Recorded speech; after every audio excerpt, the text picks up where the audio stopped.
Hindi nakalusot ang isang lalaki matapos salakayin ng mga tauhan ng San Nicolas Municipal Police Station ang kanyang tahanan sa barangay Nagkakaisa, San Nicolas, Pangasinan sa bisa ng isang search warrant kaugnay ng paglabag sa Republic Act 9165 o Comprehensive Dangerous Drugs Act of 2002. Patrolman Dennis Carinal sa report. Isang matagumpay na operasyon kontra illegal na droga ang isinagawa ng San Nicolas Police Station sa pamumuno ni Police Major George D. Banayos Jr. katuwang ang Dasol Maritime Law Enforcement Team at ang Pangasinan 2nd Provincial Mobile Force Company sa barangay Nagkaisa, San Nicolas, Pangasinan noong gabi ng October 12, 2025.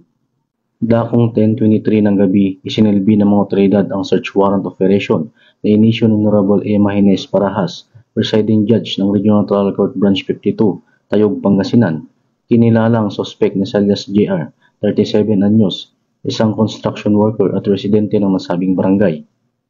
Sa naturang operasyon, na-recover mula sa suspect ang tinatayang 8 gramo ng inihinalang shabu na may street value na humigit kumulang 54,400 pesos na nakalagay sa 6 na head-seal transparent plastic sachet. Bukod sa illegal na droga, nakumpiska rin ang ilang non-drug items na karaniwang ginagamit sa pag-refact ng shabu, kabilang 2 lighter, isang plastic tube, 21 bakanting plastic sachet, isang glass total rolled aluminum foil, at isang plastic container.